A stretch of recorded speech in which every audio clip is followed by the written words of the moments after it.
Oke, Sensei, ini ada pertanyaan mengenai visa. Jadi, Jin itu apakah membantu untuk program magang atau mengurus visa kerja dan magang? Dan cara mendapatkan COE dari perusahaan itu apakah Jin membantunya, Sensei? Kalau misalkan dia lulusan dari Indonesia S1 ini. Selama ini Jing itu hanya membantu untuk studi di Jepang. Jadi mau ikut program magang ke Jepang, visanya beda. Terus misalnya kalau langsung cari pekerjaan di Jepang juga visanya seperti tadi saya jelaskan juga. Tapi kalau nggak bisa belajar, kalau tidak bisa bahasa Jepang, susah gitu. Oleh karena itu, misalnya sudah lulus S1 di Indonesia, ingin cari kerja di Jepang, sambil belajar di sekolah bahasa Jepang, baru kami bisa bantu. Jadi Jing itu hanya bisa bantu visa pelajar. Oh iya, baik, seperti itu. Jadi kalau misalkan untuk visa kerja memang harus nanti setelah ke Jepang ya, Sensei, cari di waktu masuk sekolah bahasa Jepang, cari pekerjaan, nanti kalau ada perusahaan yang terima baru ganti visa dari visa pelajar ke visa kerja, seperti itu ya. Iya, betul baik, begitu. kalau Iya. begitu. Terus Sensei, kalau misalkan ada pertanyaan, saya lulusan S1 di Indonesia, saya mau lanjut lagi S1-nya, mengulang lagi berarti di Jepang, itu bagaimana, Sensei? Apakah bisa? Iya, bisa. Jadi kalau mau belajar dari awal S1 di Jepang, bisa. Ya. Oh, seperti itu. Tapi tetap kalau misalkan nggak bisa bahasa Jepang, masuk ke sekolah bahasa Jepang ya, Sensei? Iya. Jadi yang penting bisa bahasa Jepang. Oke. Terus selanjutnya, Sensei, apakah ada batasan umur maksimal untuk masuk sekolah bahasa Jepang? Sebenarnya tidak ada batasan umurnya. Misalnya umur 40, 50, 60 ya silakan ya. Tetapi kalau mau belajar bahasa Jepang di sekolah bahasa Jepang di Jepang, harus ada visa pelajar ya. Untuk dapat visa pelajar, jika selesai pendidikan 5 tahun, lebih dari 5 tahun, itu agak sulit mendapat visa pelajar. Jadi biasanya kalau udah umurnya 40 tahun atau 50 tahun, kami rekomendasikan belajar di sekolah bahasa Jepang short term, jangka pendek. Ya, kalau jangka pendek bisa menggunakan visa turis. Kalau visa turis itu maksimum 90 hari. Jadi selama ini juga dari Jing ada umur sekitar 42 tahun, dia belajar di sekolah bahasa Jepang, jangka pendek seperti itu ada. Ya. Oh, seperti itu. Jadi memang kalau mau masuk sekolah bahasa Jepang, ya nggak terbatas dengan usia ya, Sensei? Seperti itu. Iya. Terus selanjutnya, kalau misalkan saya mau lanjut S1 di Jepang, tapi di Indonesianya itu dia lulusannya D3 gitu, Sensei. Apakah ada sistem transfer ya, seperti itu? Sebenarnya di Jepang tidak ada program ekstensi seperti di Indonesia ya, tambah 1 tahun dapat S1 itu tidak ada. Tetapi kalau sudah bisa bahasa Jepang, kalau udah lulusan diploma 3 di Indonesia, mungkin caranya ada 2. Jadi ulang lagi dari S1 dari awal. Atau misalnya diploma 3 di Indonesia dan S1 di Jepang, kalau jurusannya sama, kemungkinan bisa ikut tes transfer, jadi masuk tingkat 2 atau tingkat 3. Ya, jadi kalau seperti itu tidak usah 4 tahun gitu, ya mungkin 2 tahun, 3 tahun lulus S1. Tetapi kalau di Jepang itu yang kuota untuk transfer itu tidak begitu banyak ya. Jadi itu mungkin tergantung ya kemampuan sendiri gitu. Iya. Terus ada pertanyaan juga. Misal saya sudah punya sertifikat tes JLPT, tapi nilai rapot saya rata-rata. Apakah saya bisa ikut beasiswa atau tes IJU? Seperti itu, Sensei. Kalau beasiswa ya, kan kami hanya memberikan informasinya saja. Jadi mungkin lebih baik langsung bertanya ke pihak yang memberikan beasiswa ya. Terus kalau EJU itu ujian EJU itu tidak ada di Indonesia, itu harus minimum nilai berapa, itu tidak ada gitu ya. Oleh karena itu kalau ingin coba ya silakan ikut. Baik, kalau begitu, Sensei. Terus ada pertanyaan juga, Sensei, kalau misalkan orang tua saya tidak memiliki SPT tahunan, apakah bisa diganti dengan dokumen yang lain? Ini ya apa namanya, karena pemeriksaan dokumen di imigrasi Jepang itu apa namanya, ini tergantung imigrasinya. Ya oleh karena itu paling bagus itu ada SPT tahunan. Tetapi bisa siapkan dokumen selain itu, mungkin kami harus tahu kondisi usaha orang tua. Terus kami juga harus konfirmasi ke sekolah bahasa Jepang. Ya kemungkinan bisa, tapi sekarang saya tidak bisa bilang, pasti bisa, saya tidak bisa bilang seperti itu. Jadi memang tidak ada jaminannya ya, Sensei? Iya, itu ya? Iya. Baik, terus kalau misalkan, apa namanya, COE, kan biasanya ada ditolak gitu ya, atau tidak dapat COE dari imigrasi.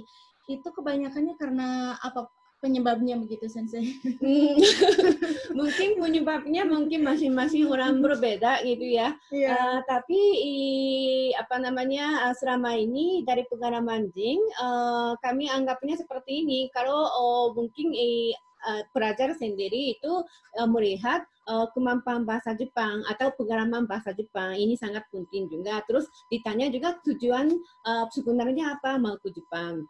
Terus dari orang tua melihat kondisi keuangannya. Kondisi keuangan itu dari surat keterangan penghasilan juga, dari referensi bank juga, dari fotokopi buku tabungan juga. Ya, tapi apa namanya, selain itu juga semua dokumen diperiksa dengan detail. Jadi penyebabnya macam-macam. Kalau selama ini Sensei, apakah ada misalkan minimal di tabungan orang tua pelajar itu harus berapa seperti itu, Sensei? Ada kualifikasi atau apanya gitu? Itu juga sebenarnya sering ditanya ya. Sebenarnya dari imigrasi itu mereka tidak sebutkan angka berapa gitu, tapi ya paling tidak harus ada tabungan cukup untuk sekolahkan anak ke Jepang minimum 1 tahun itu sudah harus ada gitu. Tetapi itu juga melihat juga apa namanya, penghasilan orang tua tahunannya bagaimana. Terus misalnya kalau pelajar pergi ke Jepang tapi masih banyak yang adik-adiknya bagaimana, ini semua melihat totalnya gitu. Baik kalau begitu, Sensei. Terus ini ada pertanyaan lagi, untuk melanjutkan studi Jepang selama wabah corona ini, Sensei, persyaratan dan prosesnya apakah sama seperti biasanya atau ada persyaratan khusus lainnya, Sensei? Misalkan harus ada bukti kesehatan dari rumah sakit atau bagaimana seperti itu, Sensei? Sebenarnya apa namanya, persyaratan dokumen untuk daftar ke imigrasi Jepang itu tetap sama ya. Tetapi karena memang sekarang seluruh dunia ada COVID, ya oleh karena itu untuk keberangkatan memang proses sedikit beda. Misalnya harus ikut tes PCR di Indonesia, atau misalnya sebelum berangkat ke Jepang 2 minggu harus ukur suhu badan seperti itu. Ya sekarang ya prosesnya kira-kira seperti itu, tapi ke depannya bagaimana masih belum tahu. Iya, karena memang kondisinya juga berbeda ya, Sensei, dari tahun sebelumnya juga. Iya. Terus ini ada pertanyaan lagi, kalau misalkan saya masuk sekolah bahasa Jepang, terus ingin tinggal dengan pasangan suami atau istri, itu apakah status yang dipermasalahkan, Sensei? Mungkin suami atau istrinya orang Indonesia mungkin ya. Iya. Jadi waktu sekolah bahasa Jepang, misalnya apa namanya, laki-laki yang pergi ke Jepang terus mau bawa istri ke Jepang, itu tidak bisa ya. Tetapi kalau istri juga mengurus visa pelajar, sama-sama masuk sekolah bahasa Jepang yang sama, itu bisa gitu. Tetapi bisa tinggal bersama atau tidak, ini tergantung sekolah bahasa Jepang. Jadi kalau misalkan memang mau dua-duanya sekolah bahasa Jepang atau maksudnya tinggal di sana bersama, berarti dua-duanya juga harus masuk sekolah bahasa Jepang. Iya. Dua-duanya harus ada visa pelajar. Iya. Terus mengenai penanggung biayanya sendiri, kalau misalkan yang pasangan seperti itu gimana, saya boleh satu penanggung biaya atau harus berbeda? Itu mungkin apa namanya, tergantung kondisi keuangan penanggung biayanya. Jadi penanggung biayanya ya cukup membiayai 2 orang ya tidak apa-apa. Tapi kalau tidak berarti mungkin harus ada masing-masing. ya. Baik kalau seperti itu, Sensei. Terus kalau misalkan ada, sebenarnya tadi sudah sudah dijelaskan di video ya, Sensei.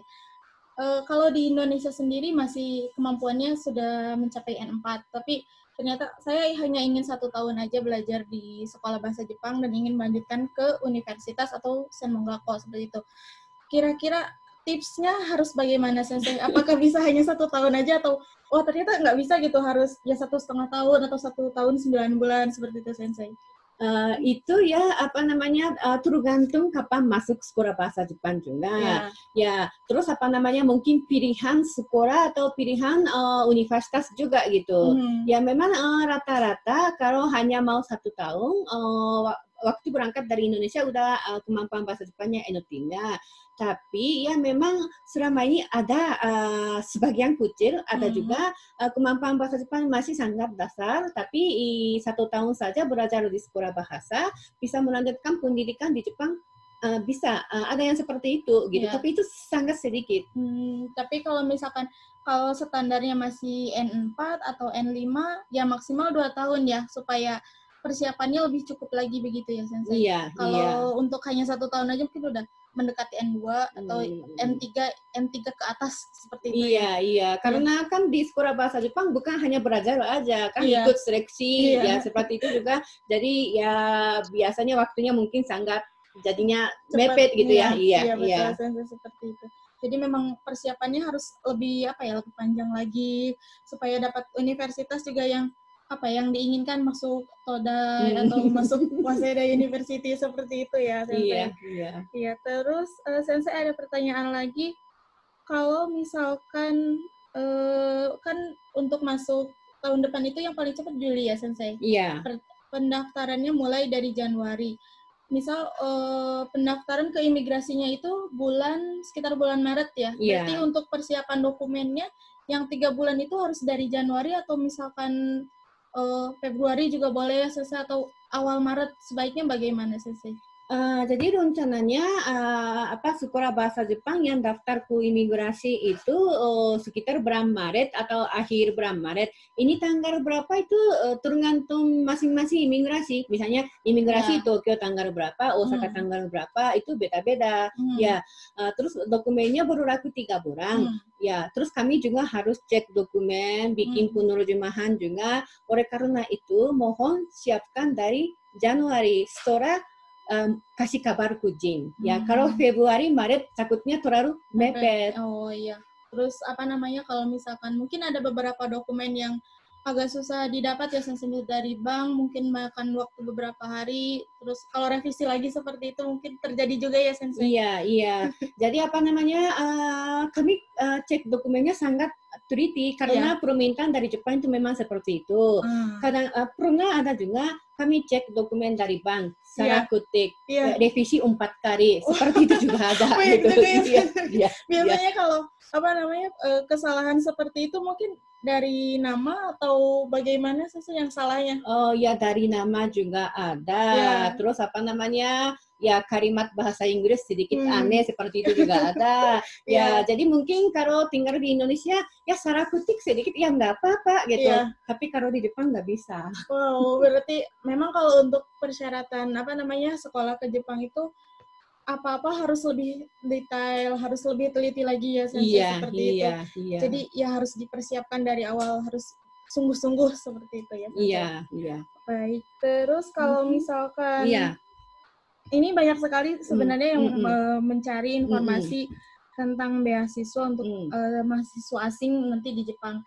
Sebenarnya kalau untuk beasiswa sendiri, lebih baik kita apply di Indonesia atau nanti setelah masuk universitas di Jepang, Sensei? Seperti tadi saya sudah jelaskan, jadi beasiswa yang bisa daftar dari Indonesia itu sangat sedikit. Ya, jadi kalau mau coba, ya silakan cari informasi langsung daftar sendiri. Ya, kalau diterima oke. Tapi saingannya pasti ya berat gitu ya. Jadi kalau enggak, berarti berangkat dengan biaya sendiri, maksudnya biaya dari orang tua, terus masuk universitas di sana, baru cari beasiswa dan apply. Berarti apply-nya setelah masuk di universitas di sana. Mungkin lebih beragam juga ya, Sensei, macam-macam beasiswanya. Iya, sebenarnya beasiswa untuk orang asing itu banyak. Oke, Sensei. Terus satu lagi Sensei sebelum kita mengakhiri sesi tanya jawab ini ya, kalau misalkan ada yang tanya biayanya pakai tabungan sendiri, ada persyaratan khususnya Sensei? Mungkin ini orang untuk yang sudah kerja mungkin ya. Yeah. Ya, jadi kalau orang yang sudah kerja membiayai sendiri itu bisa, tapi melihat penghasilan tahunan berapa, terus selama ini tabungannya bagaimana, terus rencana ke Jepang itu mau belajar berapa lama ya. Jadi itu kalau hitung-hitung apa biayanya memungkinkan biaya sendiri, tapi kalau kurang mungkin harus ada bantuan dari orang tua atau mungkin ya saudaranya gitu, mungkin jadi seperti itu. Ya, iya baik. Oke, kalau misalkan tadi penjelasan dari Oyama-san sudah paham berarti sudah oke begitu. Tapi kalau ternyata tadi masih penjelasannya masih ada yang kurang paham gitu, masih belum puas dengan jawaban yang tadi diberikan, bisa langsung untuk menghubungi WhatsApp Jin aja seperti itu. Terus kalau misalkan teman-teman juga mau konsultasi atau misalkan saya punya rencana mau masuk studi di Jepang mulai dari Juli 2021, boleh kok langsung aja WhatsApp ke Jin aja, nanti kita bantu untuk prosesnya juga ya Sensei. Iya, seperti itu.